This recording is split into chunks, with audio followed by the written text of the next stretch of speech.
Hey Galax here. Before I start, I just want to show off my best two pulls of the promo. They both came on the same day, pulling for limited Mac within minutes of each other. Enjoy. Fake news. See? There's your leader, Swin Gamers. Is that a big one? Oh! Fucking debated. Holy shit, we'll take it, but oh, fuck! Weekend League is your ability to handle adversity. Weekend League is the training ground for turning Madden boys into Madden... Come on! Come on, Mac the knife! Leighton! Oh, another debate. Oh, shit. Woo!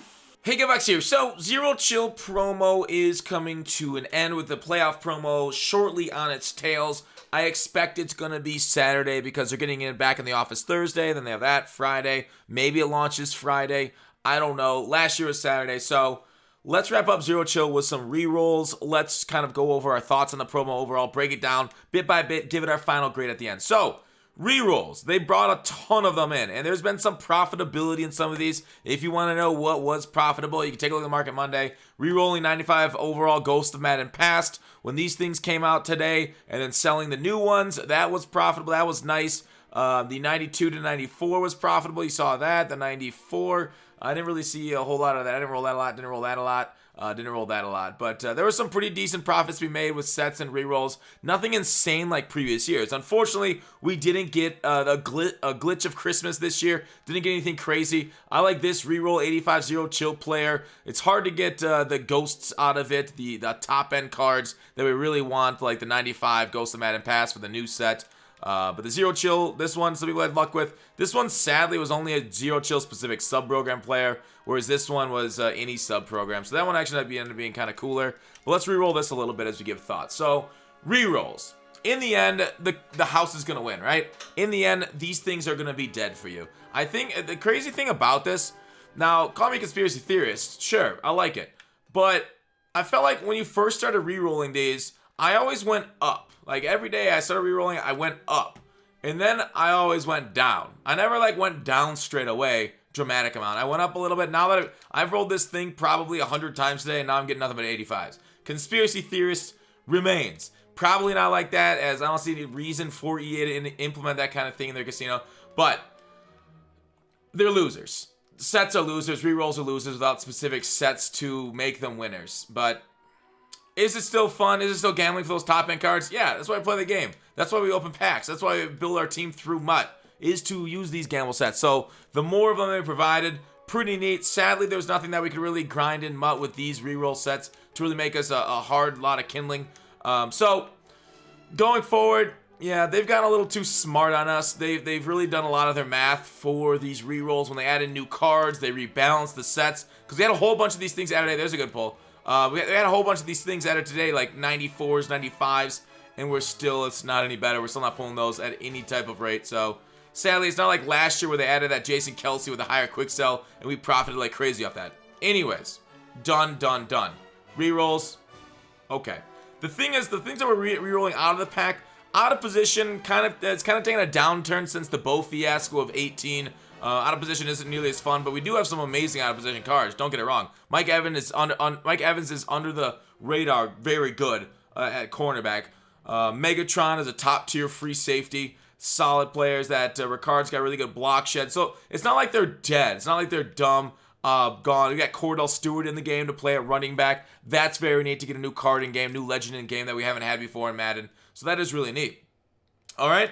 Very cool. The rest of the players, absolutely phenomenal. Patrick Willis is not endgame, but god dang, is he a friggin' beast that we got today. We got legends that are very competitive. Like, they got rid of flashback veterans and heavyweights. Nobody's complaining because those cards weren't usable. When they brought out weekly content through this, it was a lot of that daily content was actually usable for a lot of teams. So getting content that we used to get, who cares? You don't see people regretting them leaving flashbacks because they were trash. So, EA, I really hope, continuing forward through the playoffs, through the offseason, the daily content becomes stuff that we could potentially put on our team, not just things that are like 3 overall lower that are kind of trash tier compared to what we currently have. So, that was really nice to get updated content daily that was usable. More of the MLB pattern of, okay, we have put out some content and it's all actually kind of usable. So, keep over that, please.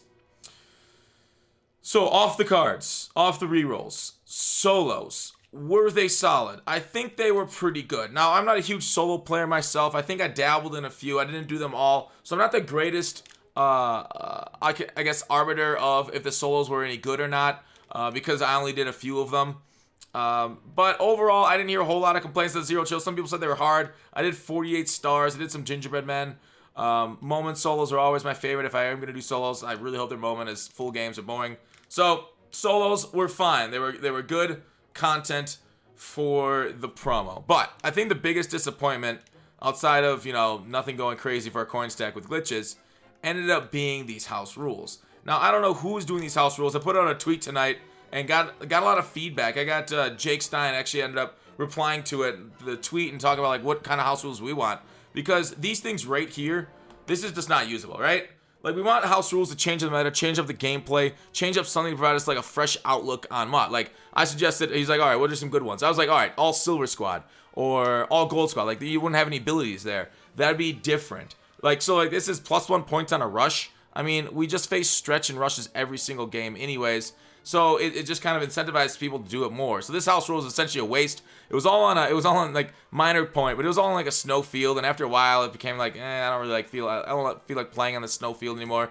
Too friggin' bright for my boomer eyes. All right. So I went back to seasons just so I don't have to look at that white blaring screen again. Even on the good one, even on the second week, which were better house rules, it was just kind of annoying to play in the snow over and over. But, it's a house rules. It's fun. It's changed things. That wasn't a negative. The snow wasn't necessarily negative. It was just boomer eyes acting up. But overall, like, 2 of the 3 were bad. The rewards were terrible with the Gingerbread Men. We ended, like, I thought at the start of the series of these sets, when we got the Gingerbread Men, I'm like, oh, wow, we have a lot of opportunities to get these Gingerbread Men. How cool is this going to be when we get, like, higher overall cards?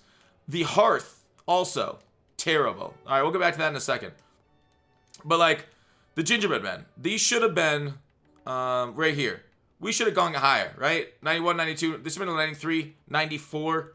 Sorry, this should have been 94, 95 for this out of these Gingerbread Men.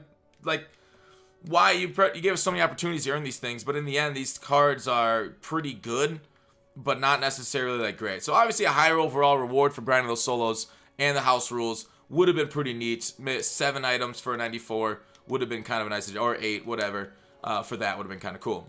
So these things, frozen player collectibles, were not well balanced at all, because when we melted these players, we were actually putting in, like, we had to put in 100 to melt it, plus the quick sell value of the frozen player that we got out of the collectible, out of the solos, was worth way more than what we got back. Like, we had to put in like 250 or something like that, kindling, with the opportunity cost of not quick selling the frozen player. Terrible. Did not like that. They had to update. Those hearts should have been minimum 82s, right? Pulling so many 78s and 79s out of that was just dejecting, and you just should have been better just quick selling the frozen guys. Ghost of Madden, like I said, really fan of all these cards. Cool. Terry McLaurin, man, he is really good. He doesn't have a power up, but when he does, amazing. Watt's always popular. Vic, amazing. Bosa's stats aren't great, but still, Bosa's a good choice. Julio and Patrick Willis, all phenomenal ghosts. The set cards were pretty good too there. Not all of them perfect, but a lot of them very nice. A lot of teams got cards. Obviously, there's some teams that were left out in the cold. Maybe more out of positions would have been kind of cool. They kind of nerfed, like I said, that program from previous years. But, it's people complain about out of positions being unrealistic, and I don't mind unrealisticness. Zero Chill Master Bruce Smith was amazing. Walter Payton's amazing. Gronk, he played a little mix for me, but some people like him a lot. And then I talked about these Gingerbread. So, sets. We were able to make some coins. The disappointing one was the sets where you put it in there and you only get one of the players back. Don't do that again. Don't do that. We don't like that. One player back. Give all 3 back, Nat, please. Maybe it was like, oh, we're trying to balance it out. So, overall, though, all right, I'm focusing on some of the negatives. But overall, I had a blast this past, 3 weeks or so? 2 weeks, 3 weeks, whatever the promo was length. I think it was a very good promo. The presents were a major W. They ended up kind of being about equal, unless you pulled a whole ton of yellow presents and got those NFL 100s. But overall, I think the value of the presents ended up equal to what we put them in, maybe slightly ahead. Definitely a positive experience opening them. That was fun. So overall, this promo, I consider it an A- overall, just because of the house rules bringing it down from a solid A grade. I think it's the best promo we've had all year. I think it's going to be one that's going to be hard to top, and I think the Muck community will complain we don't get cards in promos like this the rest of the year. But here is to the playoff promo. Team of the Year is coming. Super Bowl is coming. And then the offseason Ultimate Legends and all that shenanigans too down the road. But one last re-roll for Danny Dimes. Let's see if we can clutch it out. Maybe we'll do a couple, actually, since I have some kindling left. Wait, zero chill. I already passed it for some reason. A couple more. Danny Dimes. Here it is. Can we get glitchy on our screen? Whoa, that's a pretty good one. All right, one good one. Solid. 91. We'll take that. Kindling. We made some kindling here. Nice. Look at that. Profitable video for the YouTube. You don't often see that happen. Usually we're always taking the L's and buying packs. Zero chill player. Roll one more time. What do we got? What do we got? Small animation, but oh, Danny Dimes, we got him! Oh, we got a freaking legend! Oh no, we got a limit! Oh my God, super crazy ball! Oh, wait, what? Oh, you didn't.